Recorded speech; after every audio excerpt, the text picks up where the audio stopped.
niečo povedať trošku dlhšiu vetu? No, trošku dlhšia veta. Vlastnejšie. Trošku dlhšiu vetu. Mám sa dobre. No, a to je dlhá veta? Vítam vás pri počúvaní ProBusiness finančného okienka, ktorý vám prináša účtovná spoločnosť ProBusiness a PDV Tech IT riešenia na mieru v rámci projektu Svojou cestou. Tento dnešný diel je vlastne mimoriadny, pretože je prvým dielom v roku 2024 a neotvára sezónu iba finančného okienka, ale súčasne otvára aj sezónu pre nás, pre projekt Svojou cestou ako taký. Ďalšou špecifikáciou je, že máme veľký počet hostí a poďme postupne. Naším prvým dnešným hosťom je inžinier Enrico Fischer. Ahojte, dobrý deň, zdravím všetkých počúvajúcich. Naším ďalším hosťom je Gabriel Krídl, ktorý je tiež inžinier. Moderátor si asi niečo dal. Áno, ahojte. Čaute. A kto by nevedel, tak tento zvláštny úvod sme si vlastne zopakovali, alebo pripomenuli našu prvú návštevu Gabriela u nás v štúdiu. Áno. Ďalším hostom v poradí je Karin Fischerová. Zdravím, ahojte. A našim dnes posledným hostom je magistra Gabriela Hanicová. Ahojte, zdravím všetkých. Takže dnes sme sa tu zišli vlastne 4 plus ja som tu trochu navyše v tejto vašej skupine. Čo máte vlastne vy všetci spoločné, Enrico? My všetci sme kolegovia, sedíme spolu v kancelárii a pracujeme v tej istej firme, v brokerii. Takže všetci ste sa tu na mňa dohodli dnes z brokerie. A prečo sme sa rozhodli natočiť takýto špeciálny diel? Keďže je to prvý diel v tomto roku, tak sme sa rozhodli, alebo teda premýšľali sme, že vymyslíme niečo nové, niečo trocha iné. A rozhodli sme sa predstavovať ako keby sprostredkovateľské firmy. Logicky, firma, ktorá s nami najviac spolupracuje a najradšej chodí k nám na začatie brokeria, takže sú tu všetci z brokerie. A aby neboli potom poznámky, že niekoho diskriminujeme, samozrejme, môžu sa k nám prihlásiť aj iné spoločnosti, milé radi sa dohodneme. Ale dnes teda je tu tá brokeria. A pokiaľ viem, tak ste jeden z 10 najväčších sprostredkovateľských firiem na Slovensku. Áno, čo sa týka obratov, patríme do top 10 a čo sa týka počtu sprostredkovateľov, ktorí sú v brokerii, tak patríme dokonca do top 5. Pre prípad, že niektorý z našich poslucháčov úplne nevie, čo robí brokeria alebo čo je brokeria, tak Gabi, skús nám priblížiť, čo je vlastne tá brokeria. Tak brokeria pre klientov robí finančné sprostredkovanie všetkých finančných inštitúcií, ktorých majú ako partnerov.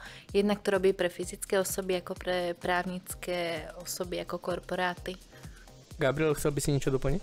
Ja, no, tak v podstate to povedala presne a asi by som to povedal tak podobne, tak asi ani nie.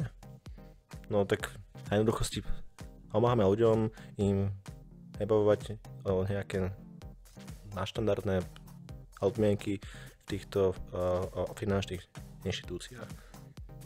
My sme už v našich viacerých podcastoch riešili, prečo využívať služby finančného poradcu alebo finančného sprostredkovateľa, ale možno skús nám to, Karin, trošku zhrnúť tak bližšie.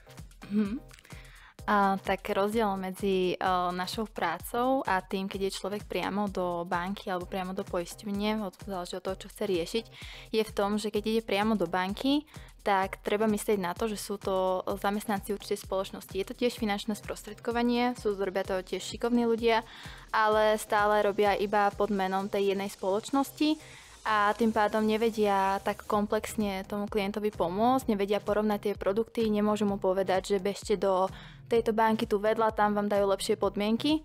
Takže preto sme tu my, že my vieme všetko takto pekne porovnať v rámci všetkých bank, všetkých poisťovní. To je taký asi základný rozdiel. Poďme teda už rovno k tomu, ako sme sa dohodli na téme na dnešný podcast. Našou hlavnou témou je teda predstaviť brokeriu a prečo ste si vlastne vy vybrali brokeriu. Asi začne Enrico a možno nám aj vysvetliť, prečo začínaš ty teraz. Brokeriu som si vybral, hlavne kvôli šírke partnerov. To bol asi prvý dôvod, lebo naša práca spočíva v práci s klientami a keď chceme byť nezávislí, tak tých partnerov potrebujeme mať viacej. Čiže sú firmy na trhu, ktoré majú napríklad 20 inštitúcií a sú firmy na trhu, ktoré ich majú 60-70. A my patríme medzi tie, čo ich majú viac. A napríklad to bol dôvod, prečo som sa pre brokeriu rozhodol, pretože keď príde za nami klient a má nejaký špecifický prípad alebo niečo požaduje, čo nie je úplne tradičné, štandardné, tak je väčšia šanca, že to cez nás vybaví ako u nejakého iného sprostredkovateľa, ktorý má tých inštitúcií len polovičku. Myslím, že so mnou si celkom užiješ tieto špecifické prípady. S tebou určite áno. Všetci podnikatelia sú špecifické prípady. Takže to, čo ťa najviac v prvej chvíli zaujalo, bola vlastne šírka portfólia. Áno, tá šírka portfólia. Presne ako tí podnikatelia, veľmi individuálni klienti, individuálne požiadavky, individuálne sektory, poistenia, toľko budov, činností, tak tam fakt musí byť tá komplexnosť určite v tomto horizontálnom smere široká. Gabriel, čo teba najviac zaujalo na brokeri, alebo čo bolo takým tvojim tým podstatným aspektom? No, ja sa aj pripojím k Enrikovi.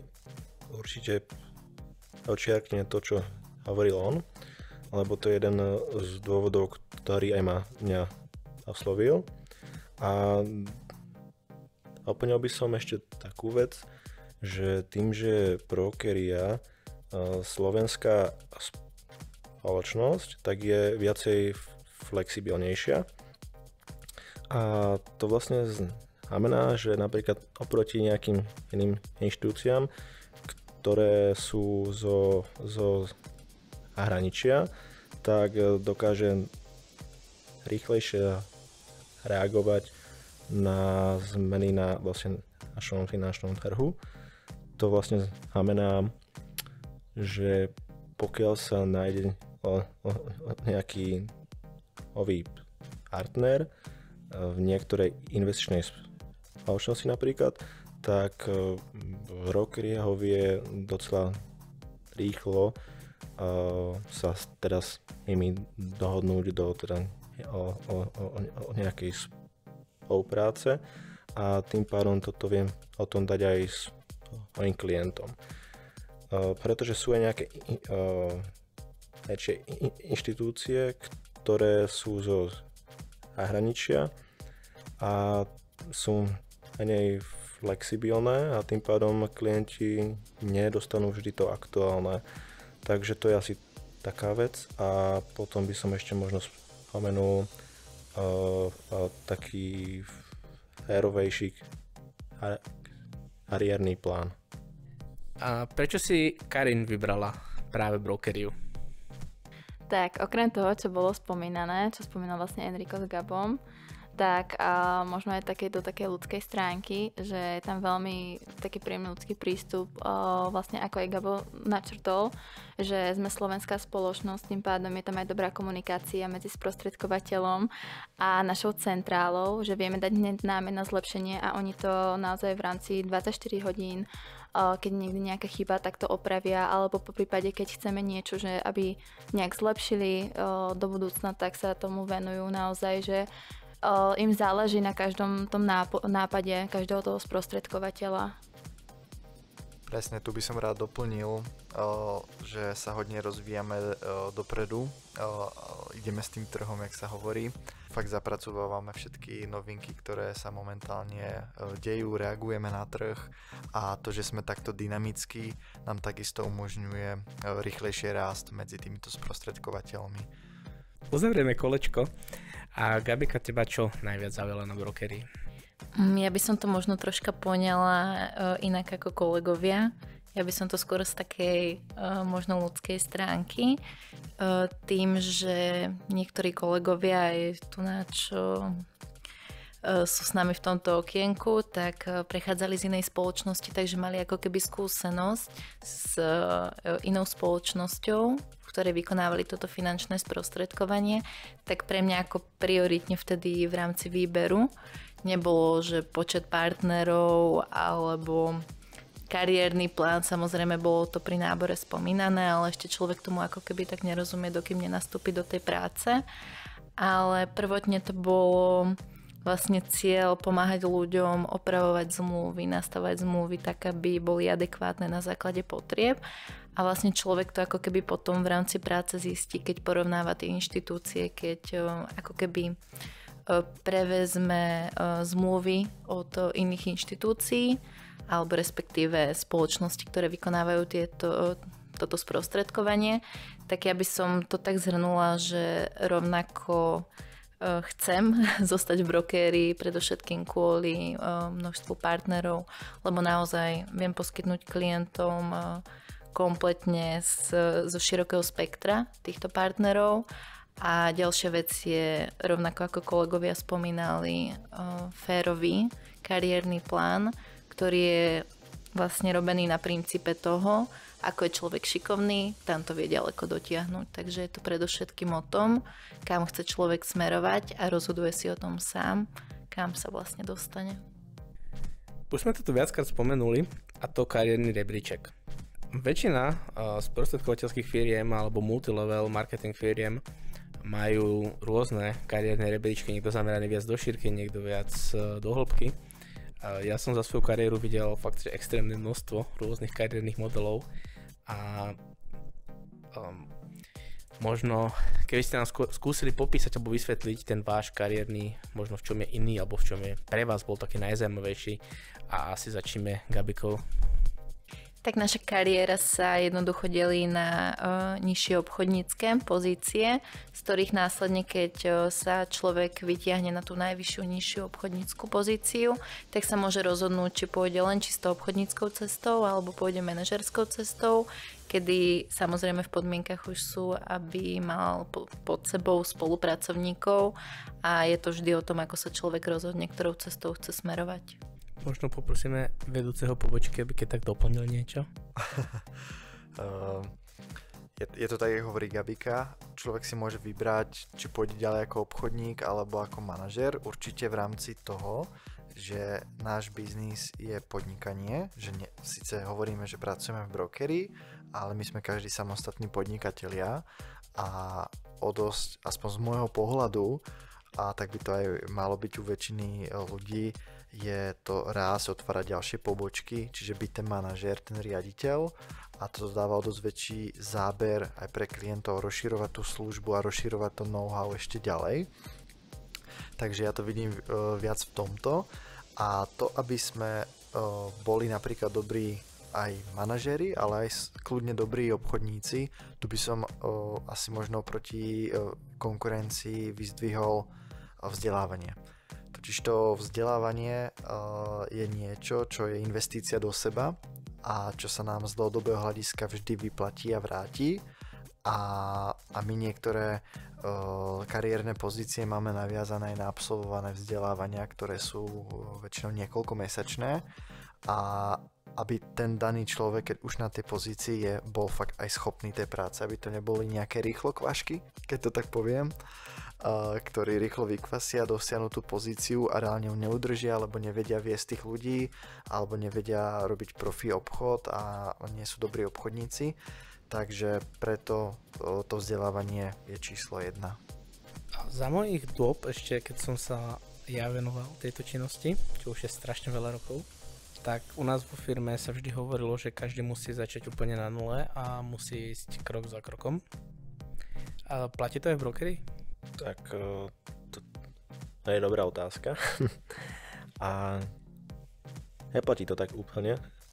U nás si vážia to, že pokiaľ je niekto hodnotný, tak mu dajú adekvátnu pozíciu, hej?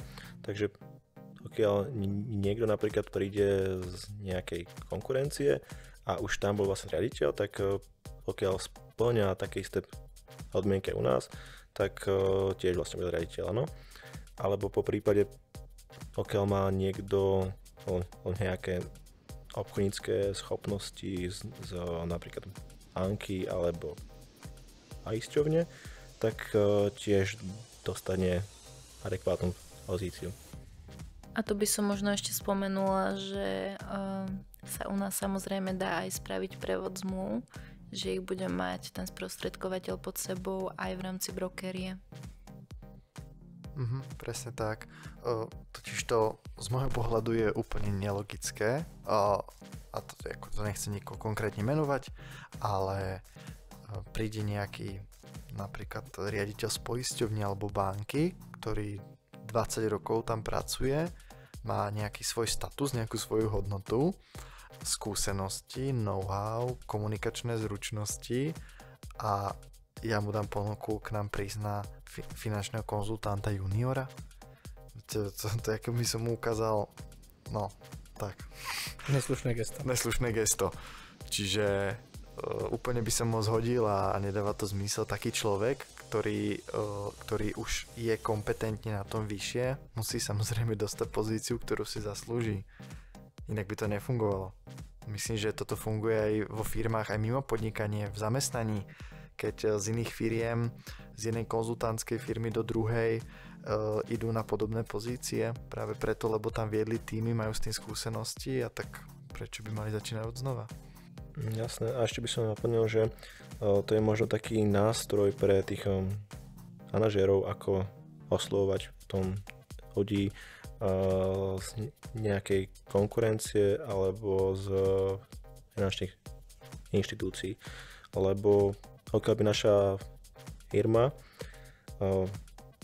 vedela ponúknuť len tie začiatočnícke pozície, tak by som si nevedel predstaviť, že by k nám niekto aj z konkurenčných spoločností vstúpil.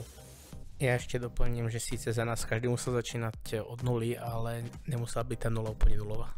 Takže tak, no, keď k nám prestupuje niekto z konkurencie, tak okrem toho, že dostane pozíciu, jak spomenula Gabika, je to fakt úplne bežné, že prejde aj s klientmi. Veď povedzme si na rovinu, každý klient je spokojný s tým daným sprostredkovateľom, s tým Jožkom Rkvičkom, s tým človekom, s tou osobnosťou a nie ani tak s tou firmou. Čiže to, či ten Jožko robí vo firme A alebo B, tak to sú možno rozdiely pre ako je Jožko v nej spokojný a čo vie ponúknuť vďaka tej firme svojim klientom, ale ten klient v praxi automaticky ide s tým poradcom do druhej firmy, lebo on je spokojný s ním.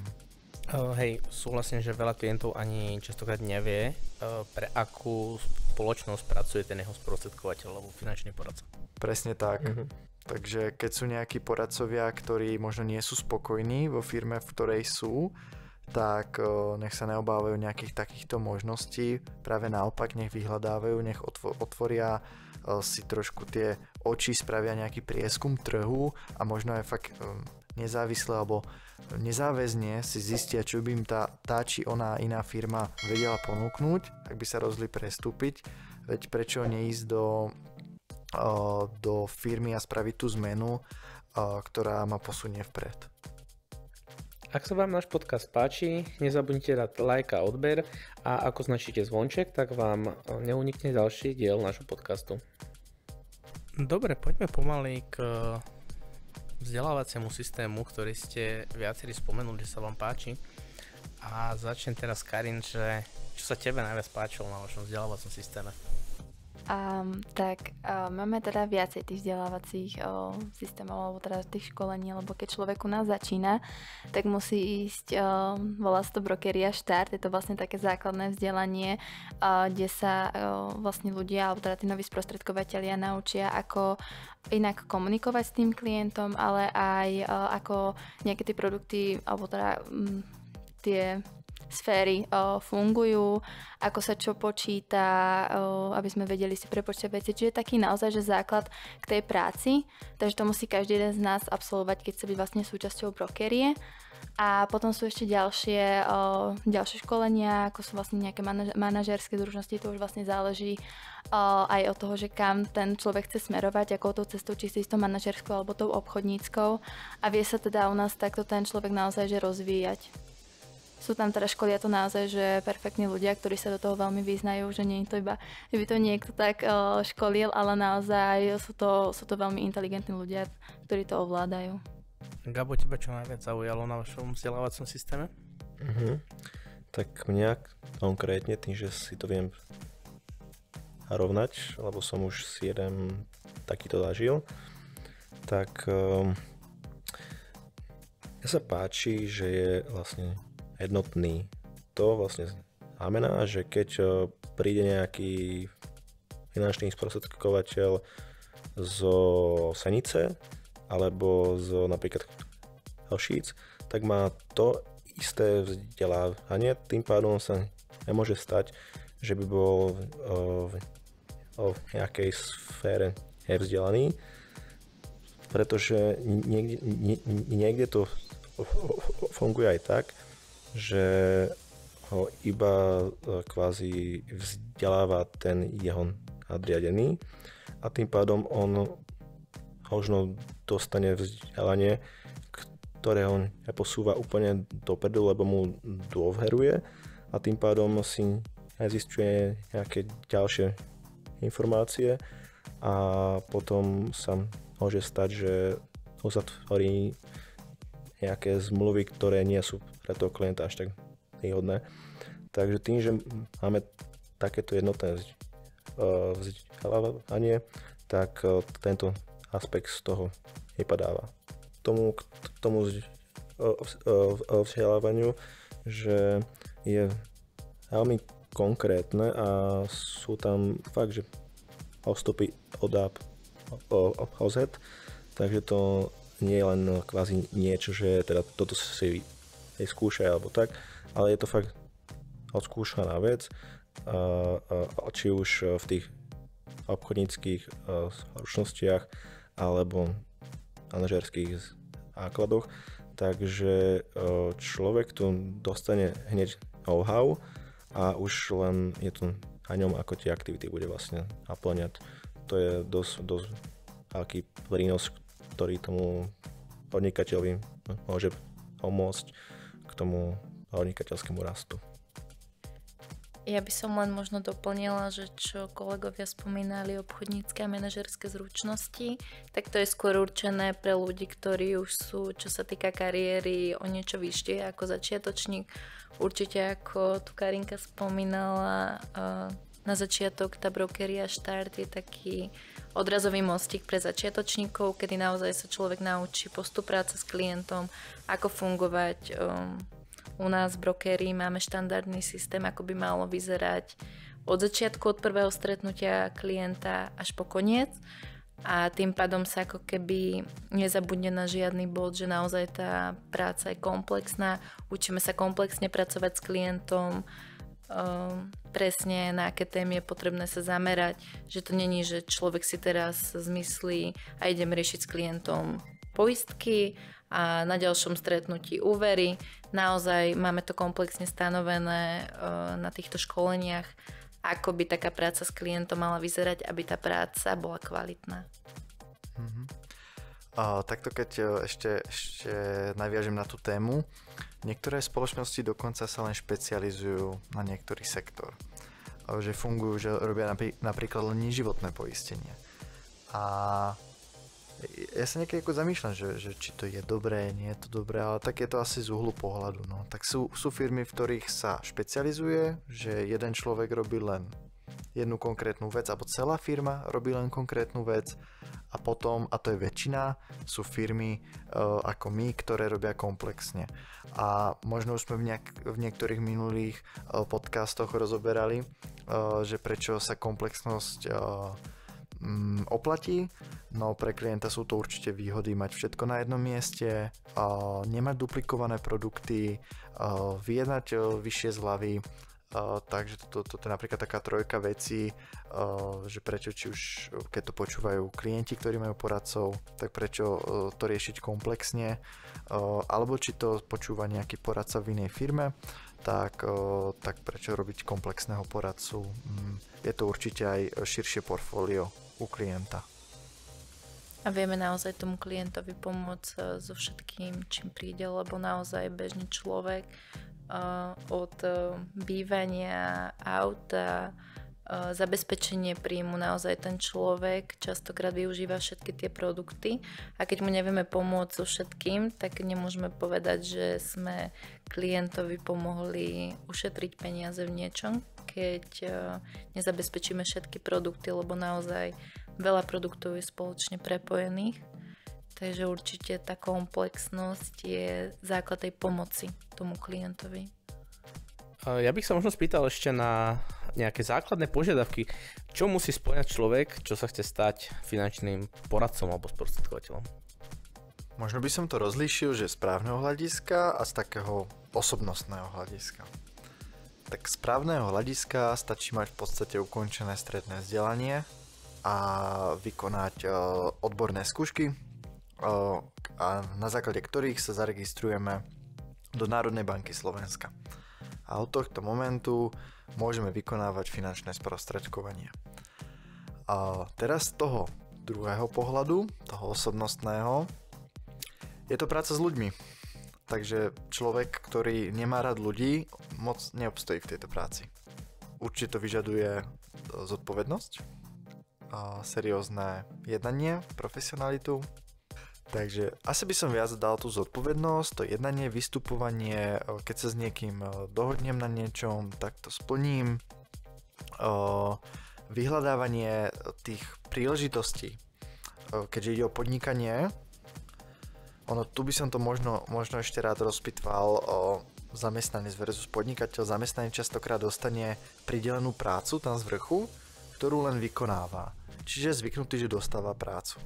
V podnikaní si tú prácu hľadá sám, vyhľadáva si tie pracovné príležitosti tých klientov a toto je úplne iný rozdiel a človek, ktorý k nám prichádza do zamestnania, sa musí trošku pozmeniť v tom zmysle, v tom štýle rozmýšľania a naladiť sa na také podnikateľské kreatívne zmýšľanie, čo by vymyslel, kam by dal tie aktivity, svoj čas zainvestoval, aby získal tam zaujímavých klientov, aby vedel vyriešiť tieto veci. Takže toto je možno tá adaptácia na to podnikanie.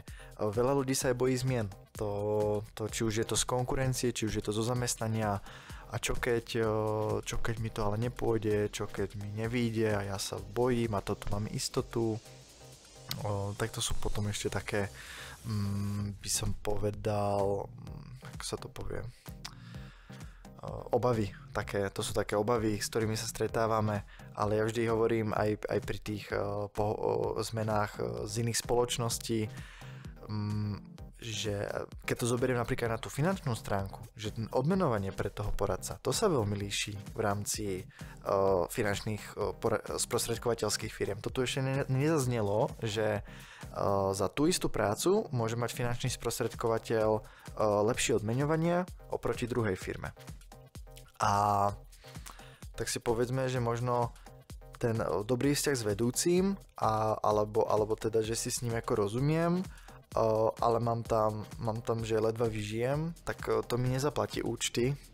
Čiže áno, je fajn tie vzťahy, že som zvyknutý, ale nebáť sa tej zmeny, možno byť trošku v tomto sebecký, že fakt ja som ten, ktorý nakoniec potrebuje zaplatiť elektrinu, zaplatiť hypotéku, živiť rodinu, tak brať ohľad určite aj na túto vec. Sme v systéme, v ktorom je to nastavené, fungujeme za peniaze, tak to je v tejto spoločnosti v momentálnej dobe, tak to aj bolo XY stovky tisíc rokov dozadu a tak treba aj na toto.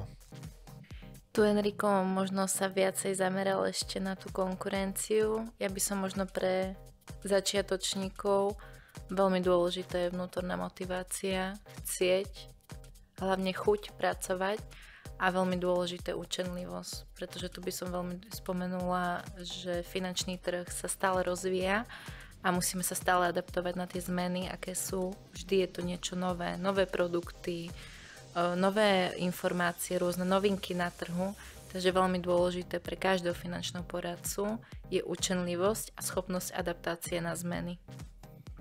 Presne tak, všetko sa mení. Inak aj lekári sa stále vzdelávajú, hej? Stále nové lieky, nové štúdie, výskumy, takže nie sme jediná profesia, ktorá je dynamická. A to by som spomenula, že možno aj zamestnanci, možno si to človek ani neuvedomuje, ale vždy príde ten vedúci a rob to teraz takto.